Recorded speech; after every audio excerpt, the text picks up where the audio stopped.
Good morning students. हम हमारी MA final की क्लास में हमारा फ़िलासफ़ी का 5th paper approaches to western philosophy पढ़ रहे हैं। हम इसमें दार्शनिक ब्रैडले को पढ़ रहे थे और लास्ट क्लास में हमने ब्रैडले का आभास संबंधी विचार पढ़ा। आज हम ब्रैडले के सत संबंधी विचार की बात करेंगे और उसमें एक बहुत महत्वपूर्ण बात यह कि जब ब्रैडले आभास को समझाता है तो उसी में आभास से सत्य की तरफ जाने का एक मार्ग ब्रैडले को दिखाई देता है, क्योंकि हमने पहले बात की थी कि ब्रैडले ये कहता है कि आभास पूरी तरीके से भ्रामक नहीं है।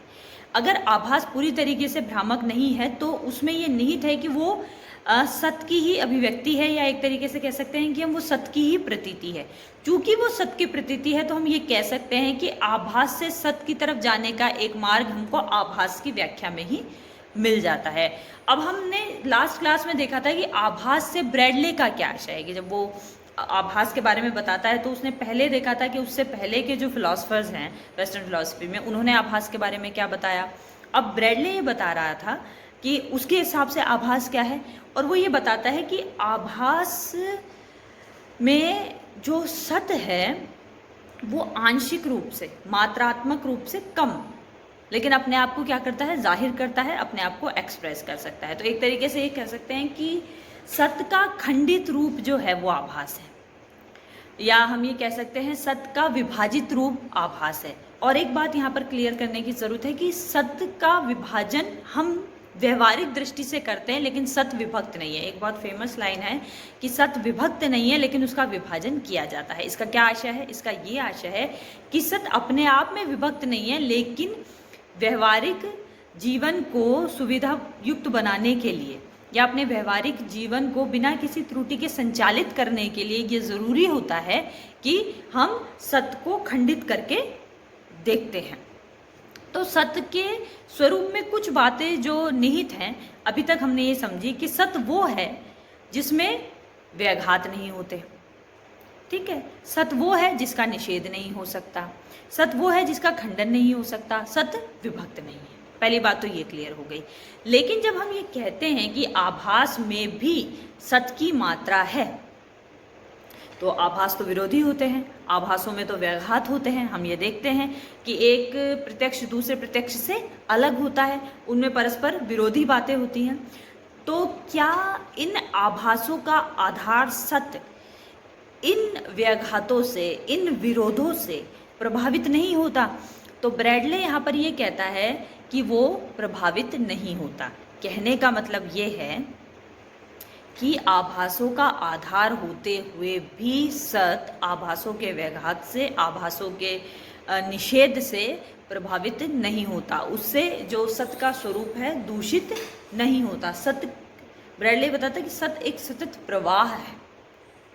हमें आभास का बोध कब होता है? जब हम इस सतत प्रवाह में से किसी एक क्षण को पकड़ लेते हैं, या हम सत्य को समझने के लिए उसके पूर्ण स्वरूप को तो समझना की कोशिश करते नहीं है, किसी क्षण में उसको समझने की कोशिश करते हैं। उस क्षण में जो हमारे हाथ आता है वो आभास नहीं होता, वो सत्य होता है।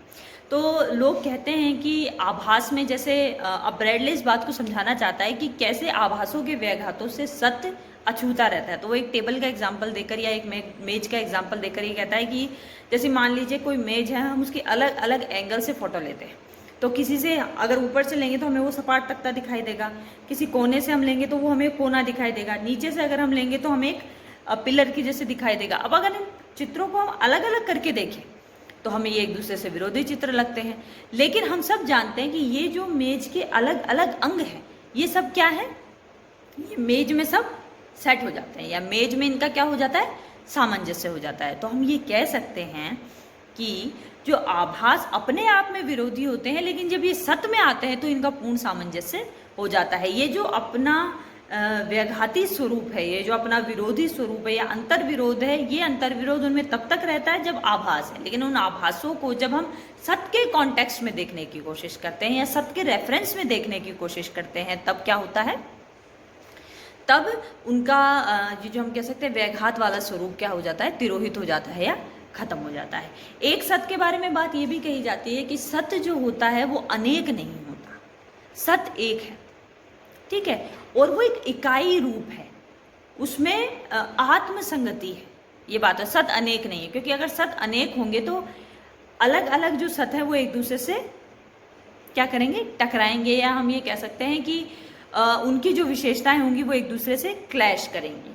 इसलिए सत को ब्रैडले ने एक माना, अनेक नहीं माना। दूसरा, उसने उसे ये कहा कि वो एक व्यष्टि रूप है। अब वो व्यष्टि रूप कहता है तो उसके कहने का मतलब एक इकाई से है, मतलब एक हम ये कह सकते हैं कि एक जैसे एक मशीन होती है, उस मशीन में बहुत सारे पुर्जे होते हैं, अलग अलग होते हैं, लेकिन मशीन एक होती है। पुर्जा अनेक हो सकता है उसके अंदर, लेकिन मशीन क्या होती है, एक होती है। इस तरीके से हम उसको समझ सकते हैं। एक, जब ब्रैडले कहता है कि सत्य एक सतत प्रवाह है, तो किसका सतत प्रवाह है? विचार का सतत प्रवाह है, अनुभूति का सतत प्रवाह है, चेतना का सतत प्रवाह है। ब्रैडले इन सारे शब्दों को काम में लेता है। ब्रैडले ये कहता है कि जो सत होता है वो अनुभूति का प्रवाह है। इस अनुभूति में अब हमारे सामने प्रश्न उठता है कि वो अनुभूति किसको कहता है। तो अनुभूति शब्द को उसने बहुत ही वाइड कॉन्टेक्स्ट में, या आप कहते हैं बहुत ही विस्तारित परिप्रेक्ष्य में काम में लिया है। वो जब ये कहता है कि अनुभूति का प्रवाह सत है, तो उस अनुभूति में भावनाएं भी शामिल हो जाती हैं, उस अनुभूति में विचार भी शामिल हो जाते हैं, उस अनुभूति में संवेग भी शामिल हो जाते हैं, उस अनुभूति में भाव भी शामिल हो जाते हैं।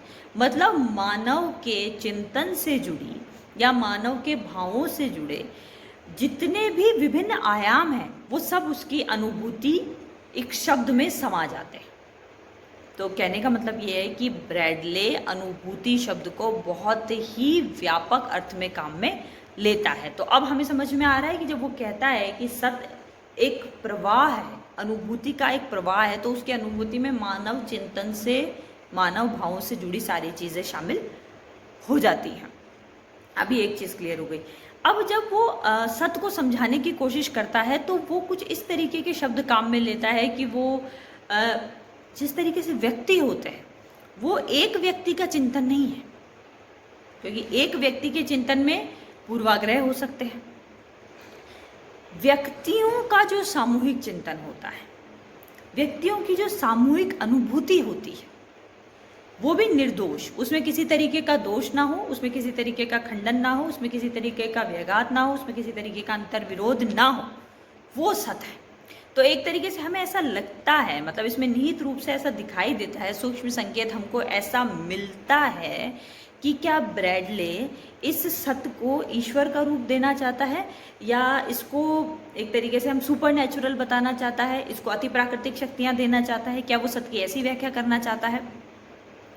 तो सीधे रूप में तो ब्रैडले ऐसा कुछ कहता नहीं, स्पष्ट रूप से तो ब्रैडले ऐसा कुछ कहता नहीं, निहित रूप में हम ऐसा पाते हैं। तो अभी हमने थोड़ा ब्रैडले के सत्य के स्वरूप को समझा, कुछ ब्रैडले के सत्य के स्वरूप की विशेषताएं। दूसरा, ब्रैडले जब ये कहता है कि सत्य में मात्रा है, तो जब वो ये कहता है सत्य में मात्रा है, तो हमें यहाँ पे कंफ्यूज होने की जरूरत नहीं है। इसको हम विपरीत करके समझेंगे कि आभासों में सत्य मात्रा के रूप में मौजूद है।